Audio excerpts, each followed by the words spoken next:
예, 자, 마무리 한 시간 더 나누도록 합니다. 모세의 손할례와 조상적부터 있던 할례를 두 번째 시간 말미 부분에 대충 설명을 했고, 출애굽기 4장도 읽었고 신명기 22장도 다 같이 읽어봤어요. 자, 이런 영적인 이 할례를 신약에서 실제 적용할 때는 예수 그리스도의 피가 나의 양심에 뿌려져서 나의 속이 정결한 처녀와 같이 하나님 앞에 의롭다 하심을 받은, 즉 영적 참 이스라엘 처녀 이스라엘이 된 사람에게 하나님께서 천국 복음 말씀 씨를 갖다가 나의 속 부분인 마음에 씨를 심으면 실제로 생명이 잉태되는 것은 영에서 새 생명이 잉태되어서 출산을 하게 되는 거. 이것은 처녀 이스라엘이 아들을 출산하는 것에 대한 예표가 되는 것이고, 그 일을 위해서는 할례의 표, 즉 처녀의 표를 모든 사람들이 심령에 다 가지고 있어서 주의 성령께, 즉 아버지께 유대교 지도자들이 미워해 가면서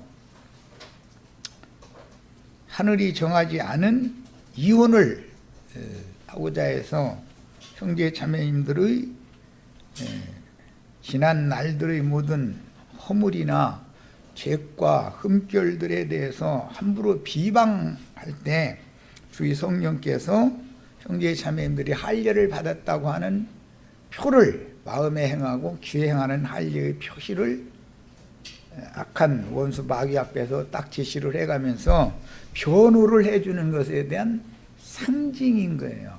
그러니까 우리 형제 자매님들은 다 오늘 마음과 귀에 할례를 행해서 지난 모든 죄와 허물들을 하나님이 다 사면하셨고 용서해 주셨다, 나는 구속받은 것이 너무 확실하다라고 하는 증거를 다 가지고 계셔야 돼. 그래가지고 원수 마귀가 형제 자매님들의 연약한 육신을 함부로 판단하고 비방할 때 나의 속사람은 정결한 처녀로서 하나님의 말씀으로는 분명하게 구속받고 거듭난 사실이 있다라는 것을 주의 성령께서 오셔서 증거를 할 수 있게, 아버지가, 그 진정 아버지가 증거를 해야 된단 말이야. 이렇게 다 되시기를 바라요. 충분히 이해는 하셨죠? 성령의 변호와 증거를 다 받기 위해서는 내가 내 바울 사도의 표현대로 내가 예수의 증거, 할례받은 표를 내 육체에 내가 가지고 있다라고 증거를 했었었죠. 다 같이 그런 할례의 표를 다 간직하고 계시기를 바라요. 이제 본문에서 유대인들은 예수님을 미쳤다, 또 귀신 들렸다 이래가면서 우리가 언제 당신 죽이려고 하더냐 이러고 이제 의려 따졌죠. 그런데 예수님은 모세가 너희에게 율법을 줬는데 너희는 모세의 율법을 지킨다 해가면서 사실은 율법을 전혀 지키지 않고 있지 않냐, 이렇게 말씀을 하셨어요. 그 말은 그들이 생각하는 율법을 지키는 것과 예수님이 생각하는 율법을 지키는 것이, 모든 것이 다 달랐다 이거예요. 할례의 문제만 해도 손으로 행하는 종교의식 할례와 예수님이 그 의미를, 즉 하나님의 뜻을 행하기 위하여 예수님이 가르치시고자 하는 그 할례의 영적인 의미를 유대인들은 모르니까 육체대로 열심히 했는데 그게 율법을, 모세 율법을 범하는 짓이지 율법을 지킨 짓이 아니다라는 말이에요. 안식일 교리 문제도 마찬가지예요. 사실은 오늘날의 안식일 교도들이나 예수님 당시에 유대교라는 건 전부 안식일 교인들인 거예요. 그런데 그들은 안식일을 지키는 법이 무엇인지에 대해서 모르다 보니까 세상의 어떤 날짜에 따라서 안식일을 지켜야 된다 해가지고 금요일 저녁에서부터 토요일 저녁까지는 집 밖에 나가면 안 되는 거예요. 원래 집 밖에 나가면 다 죽여야 되는 거예요. 그런데 자동차 타고 안식일에 가기에 알맞은 거리를 몇 수십 배 벗어나서 막 다녀. 자동차 타고 막 다녀. 그럼 다 죽여야 되는 거예요. 그것들. 그런데 그건 사실은 모세의 율법을 지키지 않는 짓이다 이거예요.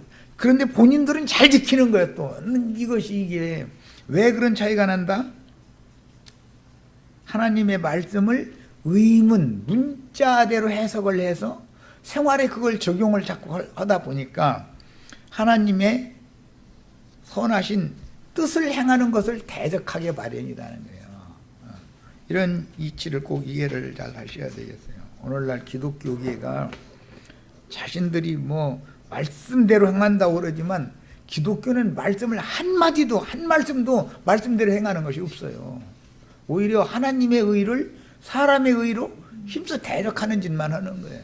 그런데 그게 너무 무지한 거야. 자, 모세의 율법을 폐하지 아니하려고 사람이 안식일에도 할례를 받는 일이 있거든. 내가 안식일에 전신을 건전케 한 것을, 이 전신을 건전케 했다는 건 지난번 6월절 안식일 때 꼬부라져 38년 동안 꼼짝달싹 못하던 사람 고쳐주셨던 얘기죠. 그 문제 때문에 예수를 죽이려고 한 거잖아요. 안식일을 범할 뿐 아니라 하나님을 자기 친아버지를 한다 해가지고 죽이려고 했던 거예요. 그래서 내가 전신을 건전케, 안식일에 전신을 건전케 한 것으로 너희가 나를 노여워하느냐? 외모로 판단하지 말고 공의의 판단으로 판단하라 그랬어요. 외모로 판단한다는 것은 하나님의 말씀을 너무 육에 속하고 땅에 속하고 세상사에 속한 말씀으로만 한 면만 치우쳐서 주장을 하는 거예요.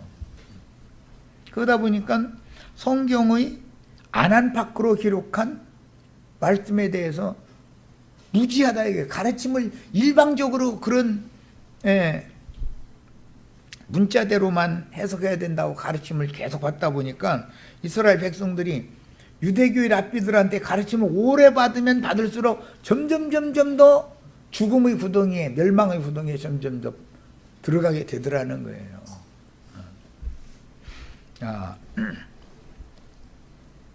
그래서 성경 적용을 바르게 해서 눈속임으로 하려 하지 말고 공정하게 판단하라라는 당당한 주님의 선언에 대하여 그들은 또다시 예수를 도무지 당할 수가 없는 거예요. 말씀 가지고는. 그래서 예수님 앞에 부끄럼만 당하고 백성들 중에는 유대교의 랍비들이 가르치는 가르침보다 예수님의 가르침이 선지자의 가르침이다라고, 예수가 선지자라고 믿더라 이거예요. 유대교 랍비들을 선지자라고 믿는 게 아니고. 그러니까 시기가 나는 거예요. 이제 예수님이 하시는 예수님의 그 새 일에 대해서 어떻게든 트집을 잡고 싶은 거죠. 자, 그들이 수천 년 동안 일방적으로 가르침을 받아왔던 율법이나 시가서나 역사서, 선지서들은 모두 안팎으로 기록되어 있는 것이다. 하나님의 말씀을 안팎으로 기록되었으니까 밖에 기록된 문자대로의 말씀은 우리의 육신에 적용을 해야죠. 안에 기록한 또 다른 말씀은 우리의 영에 있는 사람, 속사람에게 적용을 또 해야 되는 거예요. 항상 성경이라는 이처럼 양면의 말씀을 기록해 놓은 목적은 사람이 예수의 피로 구속받은 성도들은, 즉 정결케 되어진 영혼들은 항상 겉사람과 속사람, 옛사람과 새사람이라고 하는 두 사람이 부딪히기 때문에 성경이 두 가지로 의도적으로 기록을 해놓은 거예요. 이런 말씀에 대해서 이해가 꼭 있어야 돼요. 그래서 말씀을 적용할 때는 저주와 형벌의 말씀이 항상 앞에 나와요. 그 다음에 주님께로 회개하고 돌이키면, 즉 정결한 처녀들이 다 되면, 그러면 축복을 받는다는 말씀이 뒤따라 또 나오는 거예요. 이것이 다 할례법이라든지 뭐 다른 어떤 홀례법이라든지 많은 이스라엘이 많은 율법들이 있어도 그게 다 뭘 말하느냐? 겉사람, 옛사람은 예수와 함께 십자가에 못 박혀서 심판받았고, 이제 사는 나는 축복을 받은 아브라함의 자손으로 새 사람으로 사는 것이다 라고 하는 진리를 깨우쳐주기 위해서 이렇게 안팎으로 기록이 된 거예요. 그러니까 우리는 성경을 읽을 때는 모든 진리 가운데로 인도를 받는 그런 가르침을 받아야지, 어떤 신학교, 어떤 교단의 신학교의 교리들만 일방적으로 그 교리의 터 위에서 일방적으로 설교를 하는, 설교 듣는 신앙생활을 이제는 종지부해야 되는 것이다. 그 속에는 함정이 너무 많이 들어있으니까. 자, 그 다음에 예를 들면 흙사람 아담과 마지막 아담, 아담이라도 두 아담이 있죠.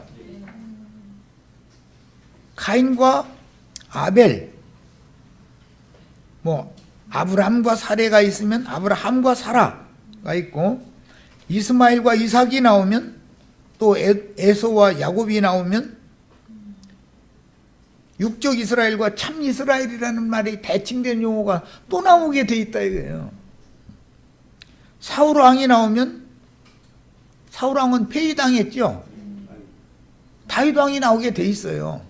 그러니까 예배당 목사님들은 전부 사울왕만 지금 추종을 하려고 그러는데, 다윗왕의 백성이 되는 것이 진짜 성경이 말하고자 하는 의도인 것이지, 사울 집안을 자꾸 더 세워야 된다고 이렇게 하는 것은 그건 성경과 맞지 않는 일이다 이게, 적용을 잘못하고 있는 것이다 이런 말이에요. 일방적으로 어떤 것만을 가지고 그것만 세뇌시키려고 그러고 그것만 강조하려고 하면 안 되는 거다. 그 말과 반대되는 다른 말씀이 또 있으니까 성경에는. 이해를 충분히 하셨죠? 네. 그 당시 유대인들의 관습은 오늘날 우리의 신앙생활과는 달랐는데, 이스라엘 12지파는 7절기 중에 3절기라고 하는 의무절기라고 하는 이 절기에는, 의무절기 3절기 외워보겠습니다. 첫 번째는 무교절이라 하는 6월절이에요. 두 번째는 맥추절 77절이라고 하는 오순절이에요. 마지막 절기는 수장절, 초막절, 장막절이라고 하는 절기예요. 이 3절기는 의무절기에 들어가는 거예요.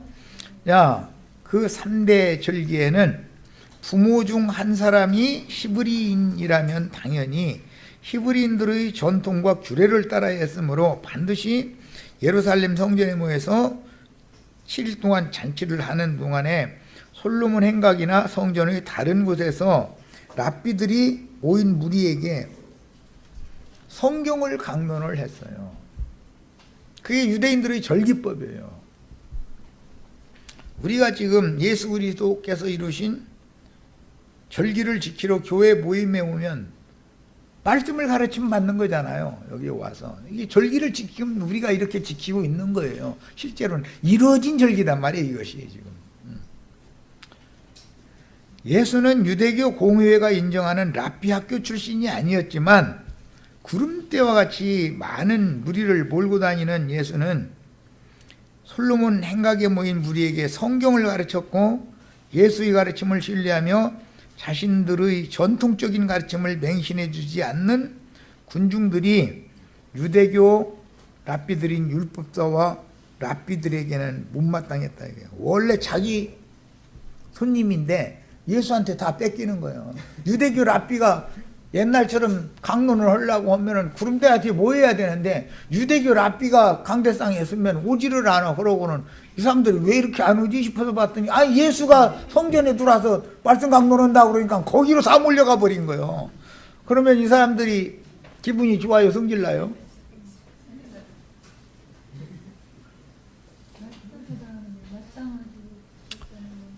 예배당에, 예를 들어서 예배당에 손님이 하나도 안 와. 그래서 이 사람들이 다 어디 갔나 봤더니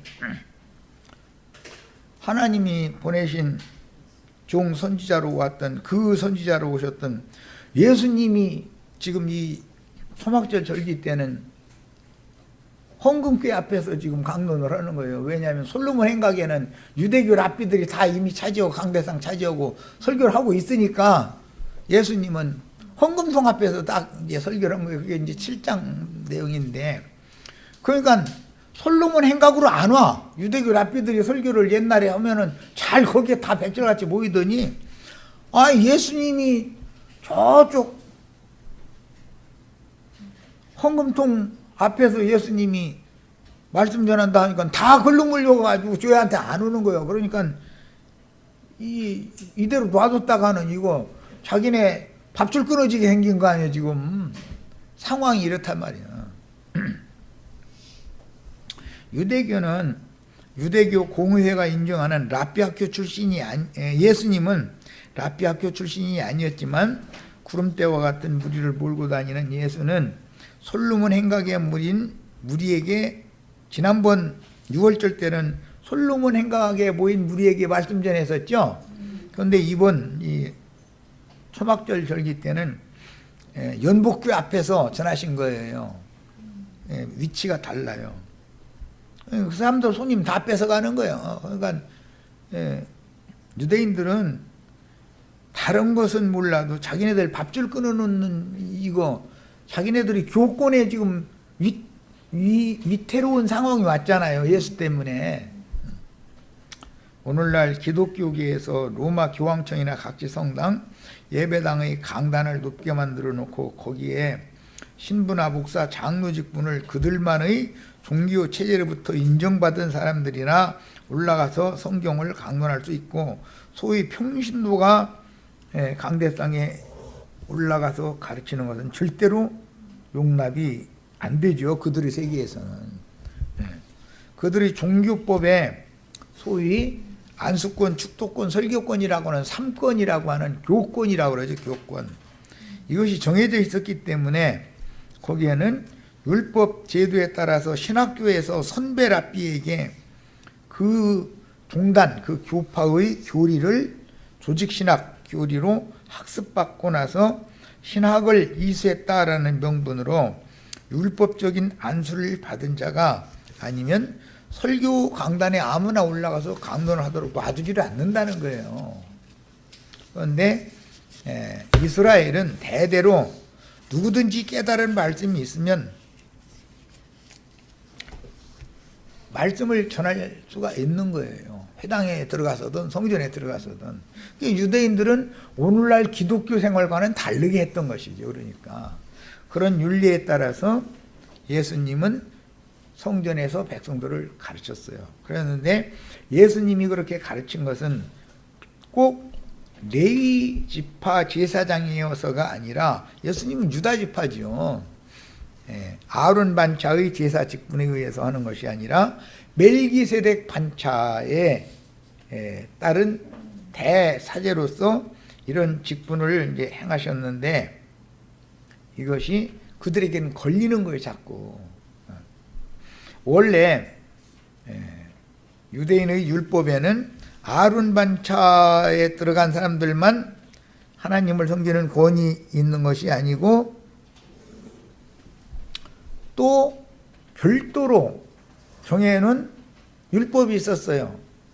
자신을 하나님 앞에 절대적으로 헌신하고 바치기로 서원한 사람, 이 사람들은 나실인이라고 그래요. 그런 사람들은 성전 제사장으로서 가르쳐도 되는 거예요. 율법에 따라서 예수님이 율법을 다 그대로 이루느라고 그렇게 하신 것이지, 아론 반차 제사장 사제 직분의 율법만 본다면 예수님이 가르치면 안 되죠. 지파가 레인이 아닌데. 무슨 뜻인지 아셨죠? 아론 반차 대신에 멜기세덱 반차를 실현할 것을 위해서 율법에 이미 나실인의 법이라고 하는 걸 별도로 정해놔 있었다 이 말이에요. 그래서 나실인의 법은, 하나님은 율법 제사장이 하나님 앞에 나가서 그룹 사이에서 말씀하시는 그 말씀을 듣고 나와서 백성들에게 축도를 해줘야 하는 것이 아론 반차의 제사 직분이에요. 그런데 예수님은 나시린의 법칙에 따라서 하기 때문에 다른 성경에 의하면 제사장만 말씀을 가르쳐야 된다고 되어 있는 것이 아니라 나 여호와는 모든 사람이 다 선지자 되기를 원하노라, 이런 말씀이 또 있다 이거예요. 그러니까 예수님은 유대교 교리를 가르치는 사람들이 일방적으로 자기네들의 주장만 하려고 하는 성경만, 그들은 그것만 알고 있는데 예수님은 또 기록한 말씀을 너무 잘 알고 있는 거예요. 이 성경으로는 유대교 랍비들이 예수님을 당할 수가 없죠. 유대교 랍비들은 대대로 자기 선배 랍비가 가르친 교리 그것만 딸딸딸딸딸 외워가지고 매번 그거 우려먹었는데, 예수님은 성경에 이미 되어져 있는 또 다른 말씀에 대해서도 다 갖다 들이대는 되는 거예요. 그러니까 그 사람들은 성경에 엄연히 있는 말씀하시니 대척도 못하고 그냥 유구무일 수밖에 없는, 그러면은 그 사람들이 아 우리가 성경에 대해서 너무 무지했구나 이러는 게 아니라 분을 뿜고 죽이려고 한다 이거예요. 저 사람이 우리 손님 다 뺏어가니 우리 밥줄 지금 우리 굶게 생겼네 이러는 거예요 지금. 오늘날의 기독교계도 사실은 복음을 전하는 것이 아니라 저희 기독교 계 내에서 손님 서로가 뺏어가기 지금 그거 하고 앉아, 서로가 서로를 잡아먹고 앉았는 거예요. 그게 예수님의 예언이 응하는 것이다 이거예요. 나라가 나라로 뭐 민족이 민족을 대적하여 일어나가지고 서로 잡아먹는다 이제 이런데 그게 무슨 뜻이에요? 오늘날 지금 그러고 있죠. 예를 들어서 여기 안양시 만안구 여기에다가 몇십만 명이 모일 큰 예배당 하나 건축했다 누가, 예를 들어서 우리가 이제 돈 많은 부자가 있어서 한 여기다 한 50억 100억을 내놨다 그럼 우리도 땅 좀 널찍하게 사가지고 예배당 몇십 층짜리 딱 세워놔두고 주차장도 기가분 저기에 만들어 놓고 다 이렇게 해가지고서 저 도로가에서부터 저 산속에까지 막 다 차지하고 있으면 이 근처에 있는 예배당 다 문 닫아야 돼. 다 우리한테 오는 거지 뭐. 그죠? 우리 저 형제 자매님들 돈 좀 뭉텅뭉텅 내세요 해가지고 우리 이 근처 땅 다 사버리게. 그래가지고 저 도로가에서부터 저 산속에까지 아주 다 이거는 다 우리 땅 해가지고 여기다 한 뭐 20, 30층짜리 저 건축을 멋있게 지어놓고 나서 오라고 하면 이 근처 조그마한 예배당들은 목사님들 다 이사 가야 돼 이제. 이 짓을 하고 있는 거다 이거요. 그게 뭐예요? 영적으로는 나라가 나라를 민족이 민족을 서로 대적하여 일어나가지고 서로 물고 먹고 이렇게 되는 증상이 현상이 올 때 그때가 마지막 때다고 이미 예언이 돼 있다 이 말이에요. 말씀이 이루어져야 돼, 안 이루어져야 돼요? 말씀 이루어지려면 우리도 돈 좀 내야 되겠네 이제. 언젠 돈 내지 말라고 하시더니 또 오늘부터 또 돈 내라고 그러느냐고. 아 그럴 만큼 내야 된다. 내려면 아예. 이 동네 다 사버리는 거지 뭐. 그러면서 동네 또 어떤 집 안 판다고 그러면은 땅 밟기 가서 밤에 가서 기도해 가면서 여기 주신 줄 놈이 싸우냐 하면서 뭐 그냥 한 10바퀴씩만 돌아. 뭐 오래 돌지 말고 10바퀴 아니 7바퀴씩 돌으라고 돼 있지. 네.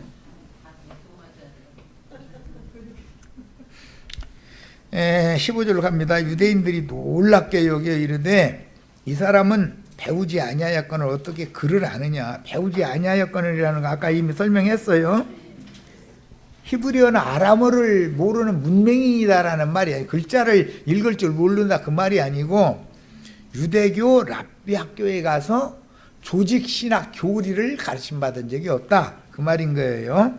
자, 한글 번역에는 단순히 글이라고 모호하게 번역이 됐는데 이 그람마 이것은 문자화로 기록되어 있는 글자나 또는 어떤 판에다가 그림을 새겨놓은 판화 이런 것 등등을 표현하는 용어예요. 그래서 대부분은 성경이라는 번역도 돼요. 이 그람마라고 하는 용어는 여기서는 율법을 기록한 성경을 말하는데 어떻게 율법으로 기록된 성경의 내용, 즉 성경의 그 뜻을 아느냐라고 의아해 했다는 거예요.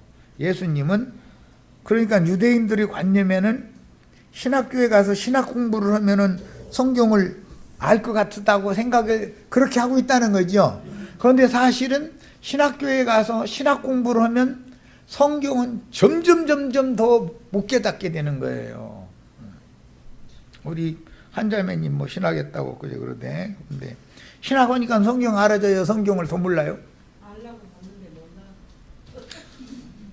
여기 와서 알았어. 신학 공부를 하면은 성경은 눈이 딱 하나님 쪽을 향해서는 눈이 감기고 세상 쪽을 향해서만 눈이 확 크게 열리는 거예요. 이게 비밀이야죠. 유대인들의 전례대로는 성전 안에서 심우하는 대사제의 허락을 받은 랍비 학교가 있고, 랍비 학교의 랍비들은 저명한 신학자, 율법자들이라고 그러죠. 신학자들이며 그가 개설한 신학교인 랍비 학교에서 정규 과정을 이수해서 학종을 따야 되는 거죠. 해야만 관유라고 하는 기름 부음을 받아서 백성들을 가르치는 랍비 역할을 할 수 있었으나 침례 요한이나 예수는 랍비 학교에 가서 신학을 수학한 일이 없었기 때문에 이런 말들이 나온 것입니다. 이 의미를 잘 이해하셔야 돼요. 그러니까 훗날 유대교의 대제사장들과 장로들이 사도들을 붙잡아다가, 사도행전에 보면 대제사장 문중이 사도들을 다 붙잡아다가 매질하고 예수님한테 따진 똑같은 말 하죠. 너희가 네 이름과 무슨 권세로 이 백성들 이렇게 가르치느냐, 이거 가지고 계속. 그러니까 대대로 이 문제가 대두가 되고 있다라는 걸 알 수가 있는 거죠. 무슨 권세로라는 말은 너 신학은 했어, 그 말인 것이고, 네 이름으로라는 건 그러면 너의 너의 가르침의 신학적인 근거는 누구냐 이 말이에요. 예수님은 아버지 하나님께 계시를 받아가지고 오셔서 이 백성들을 가르치는 것이지 무슨 신학교 가서 신학 공부한 게 아니죠. 지금 이걸 말하는 거예요. 야, 본래 학문 없는 범인이 어찌 그렇게 잘 가르침으로 군중에게 랍비로 인정을 받느냐. 그들의 관념에는 자신들은 율법학자들인 저명한 랍비들한테서 정규적인 조직신학 교리를 배우는 과정을 이수했기 때문에 당연히 가르칠 권리가 있다는 관념이 있었으나, 사실은 오늘날 기독교계가 철두철미하게 이 관념이 아주 깊죠. 조직신학이라고 하는 것은 뱀의 교리, 다른 교리인 것이지 바른 교훈이 아닌 거예요. 예. 사실은 그들이 이수한 신학이라는 것이 성경을 도리어 깨닫지 못하게 하는 원인이요, 그들이 눈을 가리는 수건의 역할이 되는 것이다. 그러니까 이 수건을 치우는 이야기를 할 때, 즉 하늘을 향해서 창이 열리게 하는 이야기를 할 때 영적 할례가 필요했기 때문에 말씀 도중에 할례 얘기를 예수님 의도적으로 딱 끄집어냈던 거예요. 아까 시간에 할례 받는 건 청년이 받는 거다, 그것이 영적 할례고, 난지 8일 만에 사내 아이만 받는 것은 이스라엘 사람들의 종교 의식을 행하는 종교의례법이었던 것이지, 청년과 처녀가 장성해서 혼인을 서로 해서 새 생명을, 새 말씀씨를 받아서 새 생명을 해산시키기 위해서는 먼저 정결한 처녀의 태에 하나님 말씀씨가 심어져야 되기 때문에, 나는 정결한 처녀로서 하나님의 말씀, 그리스도의 말씀씨를 확실하게 내 마음에 믿었다라고 하는 것을 표시를 가지고 있어야 된다 이 말이야. 그러면 그 표시가 증거가 되어지기 때문에 주의 성령께서 아무리 옛 남편인 유대교 지도자들이, 형제 자매님들이 외모만 보고 함부로 비판하고 판단하고 해도 성령께서 중재를 딱 해준다 이거예요. 얘는 이런 확실한 처녀였었다. 처녀로서 아들을 낳도록 하나님의 씨가 진리의 말씀이 그 속에 심어진 사람이다.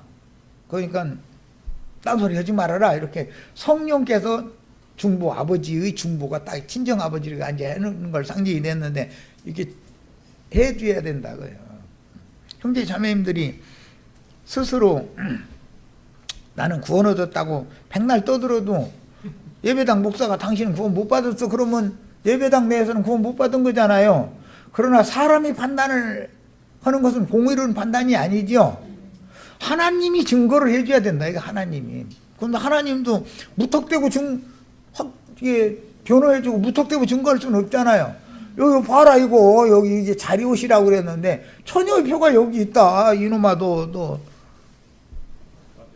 처녀 데리고 가서 내가 정결한 처녀 너한테 시집 보냈더니 내 외손자지 말하자면 손자들 놔주고 그러니까 오늘 와서 이놈아 네가 만변해가지고 그럼 쓰느냐 이렇게 장인어른이 나무라는 걸 상징이단 말이야. 저희 성령께서 형제 자매님들의 영혼을 예수의 피로 사셨다고 하고 하는 확증. 네. 바울 사도가 갈라디아서 마지막에 그랬죠. 아무도 더 이상 이제 이후로는 나를 괴롭게 하지 말으라고 할례 얘기 쭉 하다가 그 얘기했잖아요. 내가 예수의 표를 가지고 있다. 그 표를 다 가지고 계셔야 되겠어요. 네. 자, 그런데 이 사람들은 자기들의 세상 사고를 따라서 세상 관원의 지혜와 세상 지식에 붙잡혀 그것이 오히려 자신들의 영의 빛을 차단하고 얼굴을 덮고 눈을 가리는 수건이 되어 율법을 문자대로 지키는 종교인들의 마음 눈을 가리는 종교적인 관념이 되었으니 이것이 다 제거되어야 되는 것이다. 이게요. 할례를 받는 것은 사내의 표피를 베내는 것은 말씀을 가르치는 사람들이 육신에 속한 세상사의 그 관념이 제거되어야 된다 이거예요. 성경을 크게 오해한 것이지 그게 성경의 진리가 아니거든. 그것은 사람의 교훈이 그 사람의 관념을 조성해 놓은 거다 이거예요. 신학교리가 그 사람의 관념을 그렇게 조성을 해 놓은 거죠. 그거 제거돼야 되는 거예요. 그게 영적 할례를 받은 할례의 표를 갖고 있는 사람이에요. 그 당시에 유대인들의 관념은 오늘날 기독교계가 신학교를 졸업해서 신부나 목사라는 호칭으로 소위 성직자라는 인정을 받는 안수를 받은 사람이 아니면 신자들에게 성경을 가르치면 안 된다고 주장하는 전통이 되어서 발람과 니골라당의 교리, 이게 다른 교리단 말이야.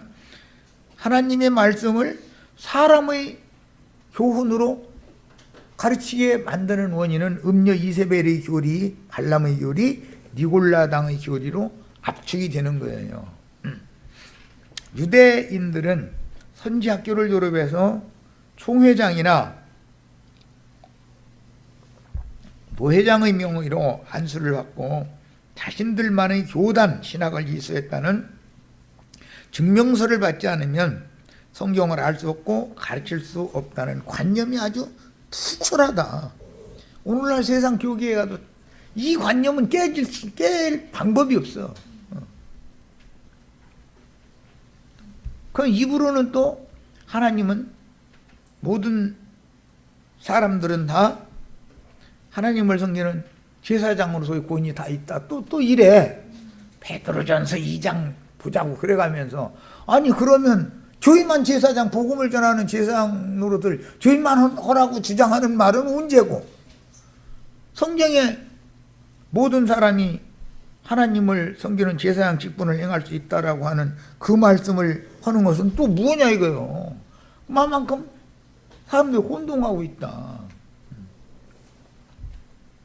제사장이라는 것은 복음을 전하는 은사, 직분을 행하는 것을 제사장이라고 하는 거예요. 구약시대에 제사한다는 것은 말씀 가르치는 걸 말하는 것이다 이 말이에요.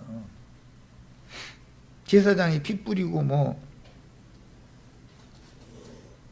짐승 그 기름 태우고 나 이런 거 하는 것은 비유지. 그래서 저주의 말씀을 육신에게, 옛사람에게 적용해서 타락한 인간들이 가지고 있는 마귀의 영과 연합된 옛사람은 십자가로 가서 죽여가지고 다 그 불살라서 하나님 앞에 연락시켜야 되고, 옛사람이 흘린 피는 다 제단에다가, 제단 뿔에다가 바르고 제단 밑에 피그릇에다가 다 쏟아서 버려야 되는데, 이 말은 우리 자매님들은 한 달에 한 번씩 피 쏟죠? 그럼 뭘 상징하는 거예요? 육의 생명은 버려야 된다. 즉 말하자면 영적으로는 회개해야 된다 이 말이에요. 자신이 어떤 인간인지, 나는 육에 속한 사람이라 땅의 일 뺏기는 생각이 안 나고 이 세상사를 벗어나고는 싶은데 도무지 벗어날 수 없다라는 말은 경수가 아직 안 끝났다 그 말이에요. 아직 젊고 힘이 있으니까 한 달에 한 번씩 피가 계속 쏟는 거예요. 그러면 그 자연인이 한 달에 한 번씩 쏟는 경수가 끝나지 않은 사람은 영적 자녀를 낳을 수 있다 없다? 여전히 육신에 있는 옛사람이다 이거요. 그래서 이 사람이 청년 이상으로 자란 다음에 영적 할례, 예수님이 나의 피난편이시라고 고백할 수 있는 수준까지 자라야 되는 문제인 거다 이 말이에요. 어린 아주 갓난아기는 월경도 않고 사도행전 4장 5절로 13절을 예수님한테만 네가 네 이름과 무슨 권세로 이 백성들을 가르치느냐고 따진 게 아니라 사도들한테도 똑같은 얘기를 또 따진 거예요. 그러니까 이 문제는 매 세대가, 아무리 세대가 많이 지나가도 자칭 유대인의 회에 속한 사탄의 사자들은 자기네들 몇 사람만 교권, 제사장권이 있다고 주장하는 관념이 제거되지 않고 유전된다, 지금 그 말이단 말이야. 이튿날 관리들과 장로들과 서기관들이 예루살렘에 모였는데 대제사장과 안나스와 가야바와 요한과 알렉산더와 및 대제사장의 분중이 다 참여하여 사도들을 가운데 세우고 묻되 너희가 무슨 권세와 누구 이름으로 이 일을 행하였느냐. 여기 이 일을 행하였느냐라는 이 백성들을 가르쳤느냐 이 말이에요. 베드로나 11 사도는 갈릴리 해변에서 나온 출신들인데 이 사람들이 신학교 다닌 적이 없잖아요. 그런데 오순절 성령이 임하고 나니까 나가서 백성들한테 말씀을 전하는 거예요.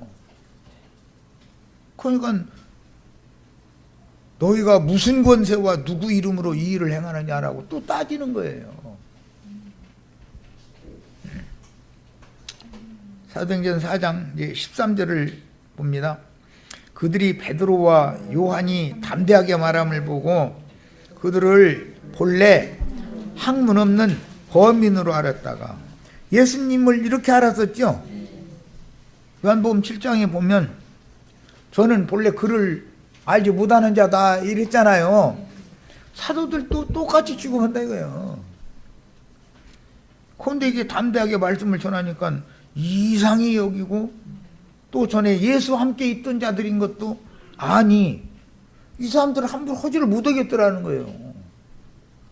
자, 이 문장에서 베드로와 사도 요한은 본래 학문 없는 범인으로 알았다고 했는데 본문에서 학문 없는 범인이라는 말도 세상에서 사용하는 히브리어나 아람어의 문자를 모르는 문맹인이라는 그런 뜻이 아니고 조문의 율법을 전문적으로 가르침받는 랍비 학교에 가서 공부하지 않았다, 신학 공부를 하지 않았다라는 말을 할 때 이렇게 표현을 하는 거예요.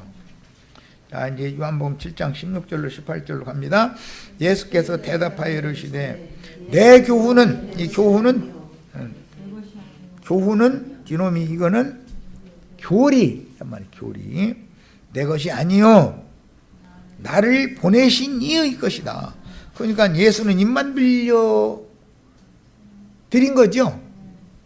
실제는 하나님이 말씀하시는 중이다 이 말이에요. 사람이 하나님의 뜻을 행하려 하면 아주 이제 중요한 구절이 나왔어요. 우리 일생에 신앙생활을 하는데 제일 중요한 문제는 우리가 하나님의 뜻을 행하느냐 사람의 뜻을 행하느냐 이 문제로 죽고 사는 게 결정되는 거예요. 이 문제가. 그러면 하나님의 뜻을 어떻게 알아요? 말씀을 전체 흐름에 어느 부분만 뽑아낼 게 아니라 전체적인 흐름에 맞춰서 말씀 전체 모든 진리 가운데로 인도를 받는 가르침을 받으면 자연스럽게 속에서 하나님의 뜻을 알게 된다 이 말이에요. 하나님의 뜻을. 그래서 사람이 하나님의 뜻을 행하려면 이 교훈이 하나님께로부터 왔는지 내가 스스로 말함인지를 너희가 알리라 그랬어요. 신앙생활의 목적이라는 건 신자들이 하나님의 뜻을 행하는 것이지 사람의 뜻을 행하는 것이 아니다라는 이 기본 개념, 이게 얼마나 중요한 말씀인지를 잘 이해를 하셔야 돼. 누구에게 가르침 받을 때는 그 사람이 가르치는 교리가 하나님께로부터 온 교리인지 사람들이 지어낸 말을 교리로 체계화시킨 신학, 조직 신학에 근거한 것인지 하나님 말씀을 따라서 지금 증거하는 것인지를 구분을 할 줄 알아야 된다고요. 듣는 사람들은. 성경은 하나님의 경륜적인 우주 경영을 말하려는 것이지 죽은 자들에게 새 생명을 부어서 생명이 풍성한 온전케 된 의인의 영들로 만들어가는 것이 하나님께서 사람들에게 성경을 주신 목적이다 이거예요. 그런데 이 하나님의 뜻을 이루는 성경의 의도나 목적과는 아무 상관없이 땅에 사는 인간들의 야심이나 인간들의 선함이나 이런 것들을 이루는 말씀으로 오남용하는 것이, 그래서 기독교계에는 거기에는 처녀가 없어. 성경이 말하는 그럼 더럽힘을 받은 여자라는 말은 간음하는 여자들이요, 너희가 세상과 벗된 것이 하나님의 원수가 되는 것인 줄을 알지 못하느냐 그랬어요. 그 세상 신도 사랑하고 하늘에 계신 하나님도 사랑하고 그러면은 하나님이 그런 사람들한테는 장가들 놓을 수 오시지 않는다 그 말이야. 재림 기다렸어도 그 사람들은 버림받는 거예요.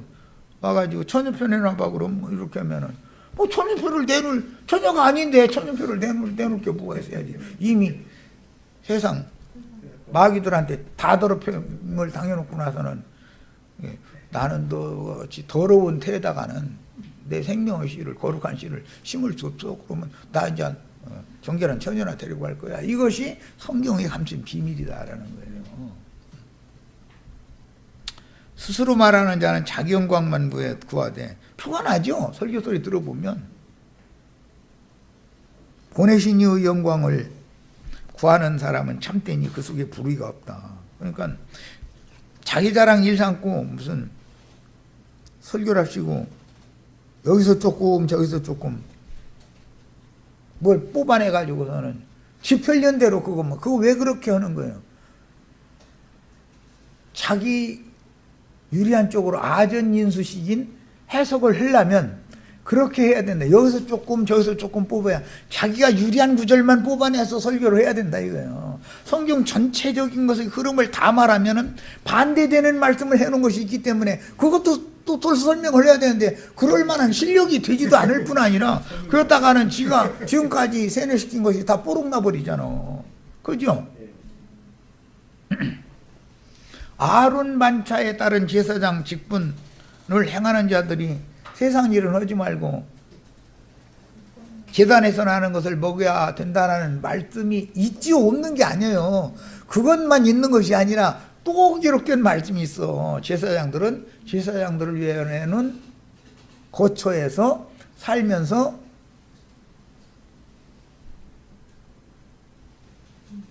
목동 노릇을 해가지고 자기가 직접 양을 길러가지고 털도 깎고 양고기도 먹고 젖도 짜서 먹고 그렇게 하라는 말씀이 또 있어.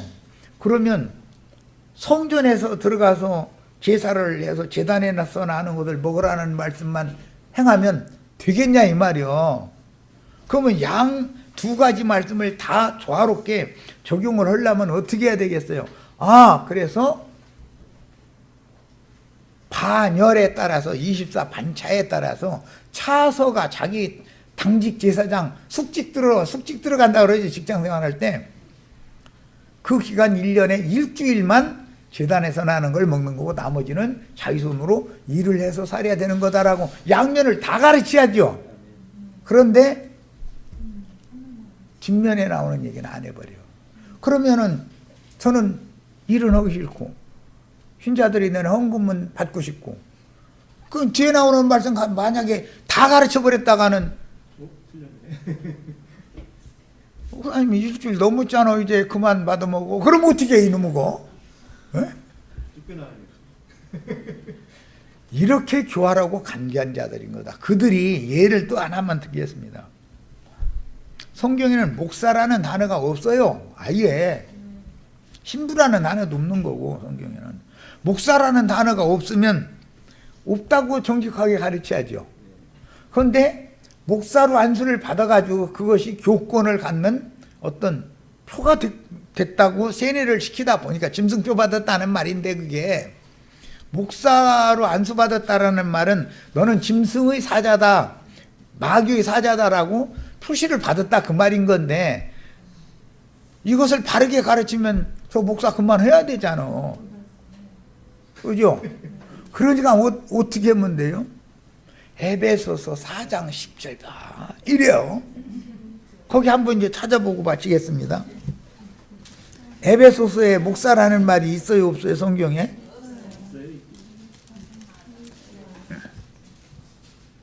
목사와 교사로 세웠다 이렇게 돼 있죠. 우리 번역에는 자 에베소서 4장 11절 봅니다. 그가 어떤 사람은 사도로 어떤 사람은 선지자로 어떤 사람은 복음 전하는 자로 어떤 사람은 목사와 교사로라고 목사라고 번역을 했는데 성경에는 목사라고 되어 있는 단어가 아니다. 이 단어가 다른 모든 성경 구절에 똑같은 이 호이메노스라고 하는 이 똑같은 단어는 다른 데서는 다 목자들이라고 번역이 됐어요. 목자라고 번역이 됐어요. 그러면 다른 모든 구절도 다 그럼 목사라고 바꿔. 그래야죠. 같은 단어니까. 그러고서 목사라고 우길 자신 있으면 그렇게 하든지. 왜 이 에베소서 4장 11절 요 한 절만 몇 마디? 요 구절만 싹 목자라는 단어를 목사라고 살짝 바꾸고 나서 에베소서 4장 11절 펴봅시다. 또 이러고 앉았냐 이 말이야. 그럼 우리는 다 아는 진리의 지식이 있으면 모든 진리를 다 알면 성경에 그럼 똑같은 단어에 보면 몰지각한 목사들이라는 말씀도 있는데 왜 그 구절은 안 읽느냐고. 거기 왜 목사라고 안 넣냐고. 응? 몰지각한 목자들이라고 돼 있죠. 근데 거기는 목사라고 해놨어 번역을. 그리고 여기만 똑같은 단어를 갖다 목사라고 살짝 바꿨어. 이게 간교합니다. 뱀의 간교합니다 이거요. 성경에 목사라는 단어가 없으면 없다고 가르쳐야죠. 그렇죠? 예. 정직하지 않은 사람들은 여기서 조금 저기서 조금 하다가 자기네들이 불리한 구절이 있으면 그걸 지어서 만들어내놔야 되는데 그런 걸 다른 교훈이라고 그러는 거예요. 우리는 바른 교훈만 가르침 받아야 돼요. 다른 교훈을 절대로 가르침 받으면 안 되는 거예요. 자, 여기까지 마치겠습니다.